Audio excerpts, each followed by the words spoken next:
Hey everyone, my name is Serge Mustu, and today we are going to recreate these animations that you will see here. I put them on my Vimeo site and I got a lot of feedback, and I think in the last 4 or 5 days more than 22,000 people have watched this movie. It's because Video Copilot put this movie on their homepage, and well, yeah, thank you for this, and thank you for watching this movie and for this tremendous amount of feedback. That's very nice, and yeah, and let's recreate this animation now, and we jump now to cinema. The thing is, I want to fly through here because I want to focus on the parameters in Element 3D. So we create quickly some text here. Let's name it neon, align it to middle, make it bold, choose a different typo here or font, let's say this one, and give it a little bit more depth. And yeah, that is looking good. And just duplicate that, type in light, or you can type whatever you want. And now we have our two objects. Alright, so let's start with neon. And we have to convert this into a polygonal object by hitting C on the keyboard, or pushing this button here. And as you can see, now we have some newly created extrusion objects. We have to convert them as well, again. And let's select all the children objects here to make it easier. And then hold down the right mouse button and connect objects and delete. Now we have our one object that we need to fracturize. Alright, so do the same with light. Actually there's a script for it that does the job for you. It's called Edit Optimize, and you can find it on the internet. And what it does, it goes through all the steps, and it keeps the original MoGraph text object and creates a single polygonal object. That is really nice in this case. You can find it on the internet, and I will provide the link below this movie in the text, in the description text. We don't need this anymore here. Rename this to light. And now let's create two materials. I call this outside and duplicate that, and call this inside. And we put outside on both of the objects, and the inside material comes later. I will show you later. What we first need to do is, as you can see, the axis is not centered. So go to your menu and center the axis. In Cinema 4D release 13, it's under Mesh and Axis Center. You may find this parameter in previous versions under a different menu. Alright, so do the same with light, mesh, axis center, execute.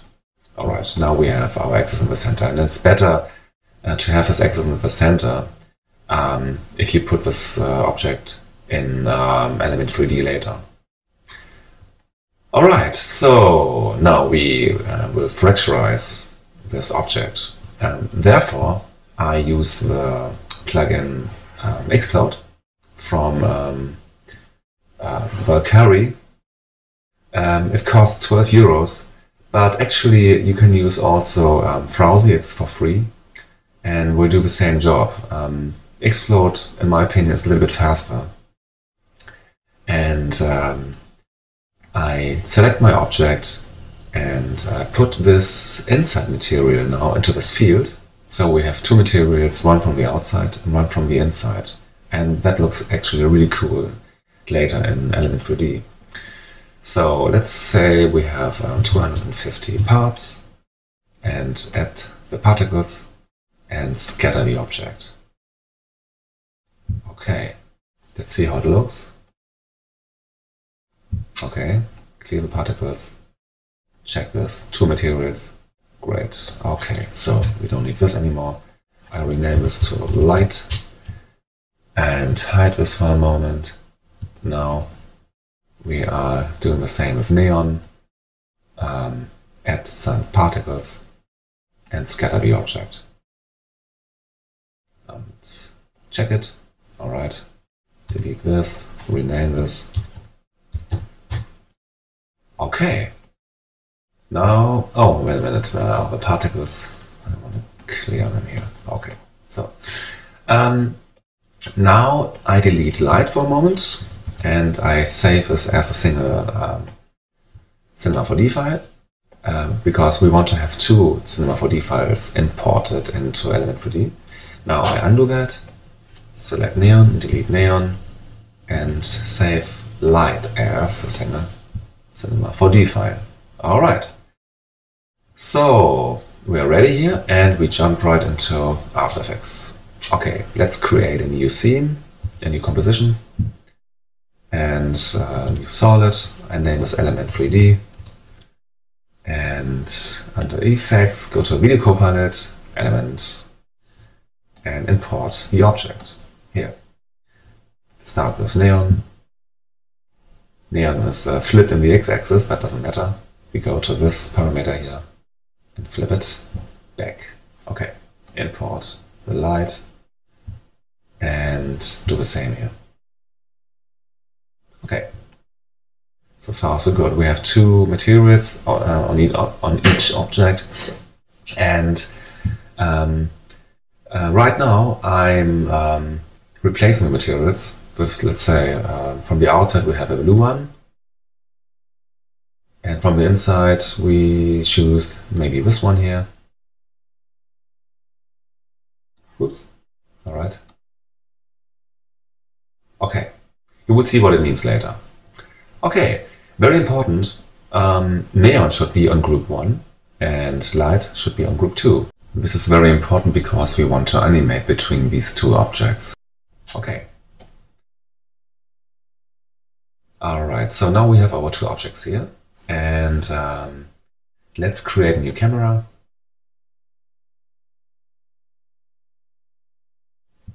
Okay. And we see both objects now. And what we're going to do here is, first of all, I will activate under particle look of each group. Group 1 represents neon and group 2 represents light. And if I hit now enable in the animation engine, we see only one object. But when we animate between them from 0 to 100, you see when our two objects animate between each other. Okay, you will see it here, group 1 and group 2.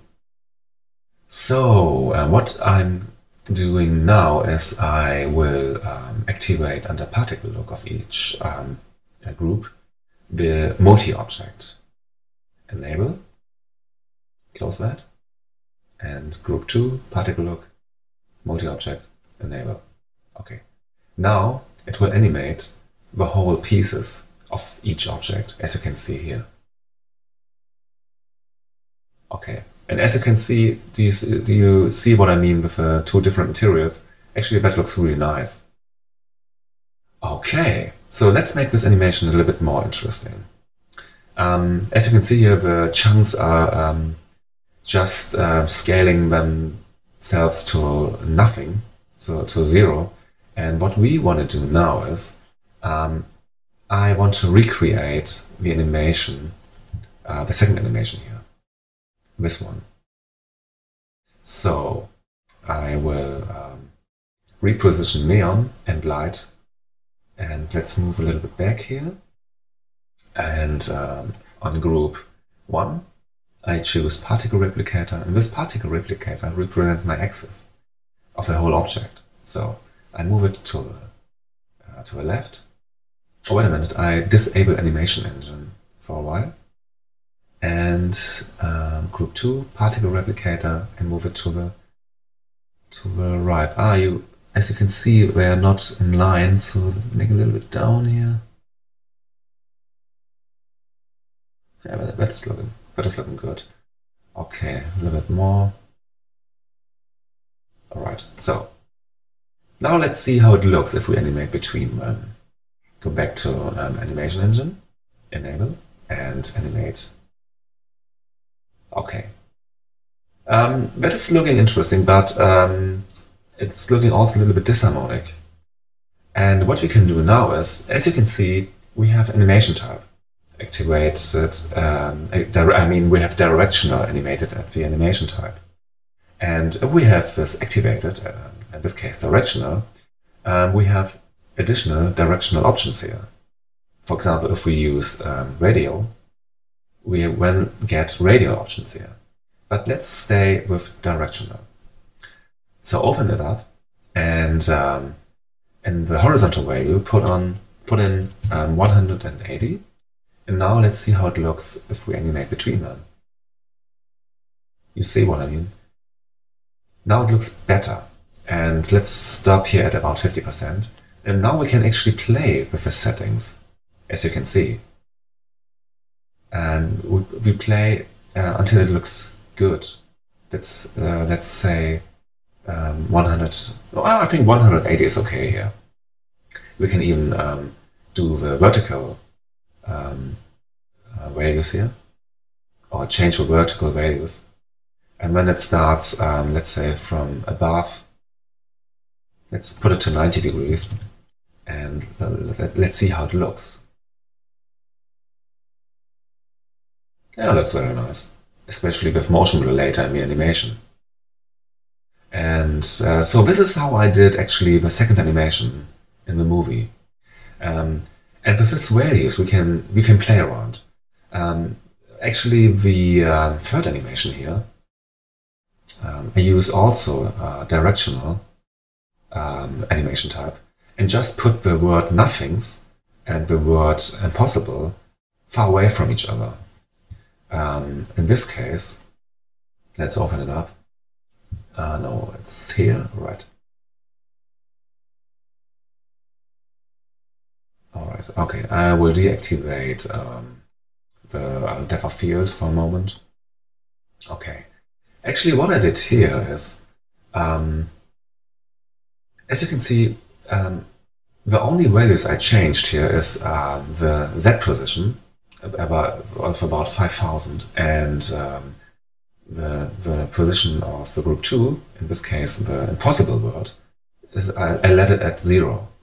And then I simply rotate the text in the end, and the particles followed the rotational object, the rotation of this object. I will show you now. So let's say I zero a position for this example now, and also reposition the camera. And now let's have a look how it looks. Okay, now I put neon a little bit behind and animate between of them. Okay, now what I did was I rotate the second object, the group 2, in the x-axis. Oh no, I'm sorry, the z-axis here. I put in 180 degrees, and if I play now the animation, it looks like the animation in the movie. But something's wrong, the light word is upside down. So what can we do to fix that? Let's jump back to scene setup and simply flip the light objects in the y-axis. Okay. And this is how I did the animation. Oh, wait a minute. I have to flip back on the x-axis. Okay, so now. Yeah, that is looking very nice. And what I also did was I just animate the camera from word or group 1, in this case neon, no, nothings, and group 2 the impossible word. So that's very simple and has a great effect, especially if you turn on depth of field and motion blur. And yeah, that looks really nice. And we have instant feedback here in 3D, and that is fantastic. I really like to play with this plugin, and I figured out something more I will tell you in the next tutorial and next animation I put on Vimeo. As you can see, the directional type animation is, we can have a good example at this animation here, where we see also the rotation of a second object and the directional setting. But there's another option here, and it's let's zero the values here.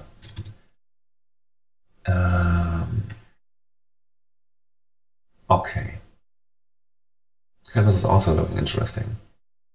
We have also a radial animation type, and this is how I did the first animation this here. It looks a little bit smoother than the directional. And what I did here was, let's check it out how it looks.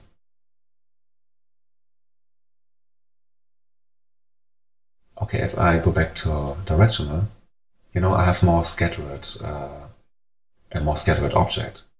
Directional behaves a little bit different here. And what I did was I choose a different rotation angle on group, I think on group 2, yes, I zero that here.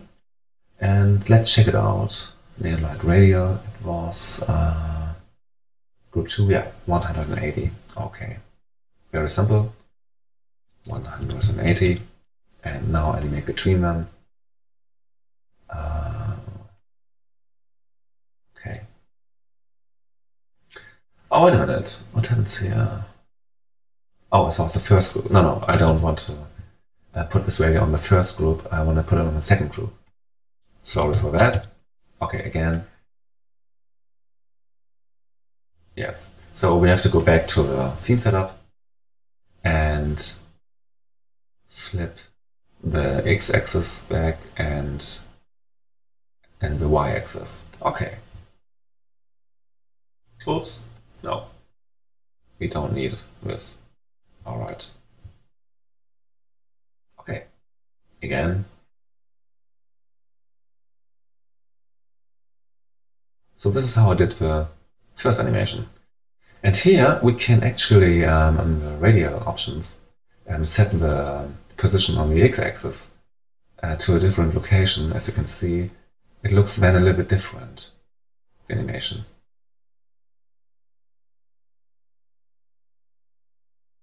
Actually, we can play with the settings. And it is really nice, once we have set up our scene, to play with these parameters to always get a different look. And yeah, that is looking very nice, especially if we have turned on motion blur. Okay, let's do this. I make a keyframe here, and around here the second one. Make it yeah, these that keyframes, and choose a different camera angle like this here, and turn on motion blur.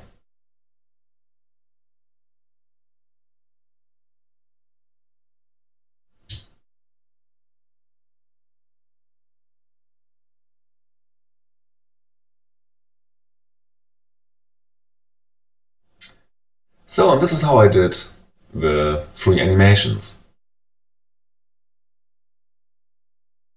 Okay, folks, actually that's it for now. And as you can see, the setup is very simple. And once we have understood that, we can play around with the parameters and make the animation very nice. Replace the object and choose a different angle and flip the object in the scene setup to a different axis. And yeah, so actually this is really nice to play with. Okay, so that's for it now. You can download the object neon and light, and also an example After Effects file on the link below, and play with it. And let's see what you will make out of it.